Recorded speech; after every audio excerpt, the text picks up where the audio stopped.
Bien-aimés, que la paix du Seigneur soit avec vous. Le Saint-Esprit vient encore tirer la sonnette d'alarme pour nous interpeller, nous rappeler sur la dangerosité du péché. Bien-aimés, le péché est très dangereux. Le péché nous sépare de Dieu. Le péché nous prive de la gloire de Dieu. Le péché empêche même Dieu de nous toucher. Le péché ferme les ciels. Parlons-en du péché et ses conséquences. Nous prions, nous jeûnons, nous servons Dieu, c'est bien. Mais ce que nous devons faire, bien-aimés, c'est de nous battre chaque jour, chaque instant, afin que le péché ne règne pas sur nous, que le péché ne s'installe pas dans nos vies. Le péché est très dangereux. Au-delà de son salaire qui est la mort, il nous rend ennemis de Dieu. Ésaïe 59, versets 1 à 2. Non, la main de l'Éternel n'est pas trop courte pour sauver, ni son oreille trop dure pour entendre, mais ce sont vos crimes qui mettent une séparation entre vous et votre Dieu. Ce sont vos péchés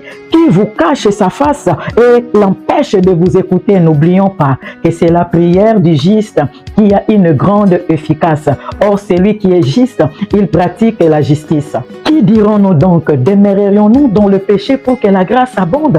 Loin de là, nous qui sommes morts au péché, comment vivrions-nous encore dans le péché? Nous ne pouvons plus vivre dans le péché car nous sommes sous la grâce. La grâce, c'est Jésus-Christ. Il s'est fait pécher à la croix et il fut crucifié afin d'éradiquer le péché. Nous sommes participants de Christ, participants de sa nature, participants de sa mort et de sa résurrection. La vieille nature, le vieil homme est alors crucifié. Nous naissons en nouveauté de vie par le baptême. Donc nous ne sommes plus esclaves du péché, mais esclaves de la justice. Comme Paul dit, j'ai été crucifié avec Christ et si je vis, ce n'est plus moi qui vis, c'est Christ qui vit en moi. Galates 5, 24, ceux qui sont à Jésus-Christ ont crucifié la chair, ses désirs et ses passions. La Bible dit, si nous confessons nos péchés, il est juste et fidèle pour nous pardonner. Nous avons déjà été justifiés, réconciliés avec le Père. Nous ne sommes plus ennemis de Dieu, mais amis de Dieu. Notre responsabilité, et c'est un combat de chaque jour, nous battre en sorte que le péché ne règne pas sur nous,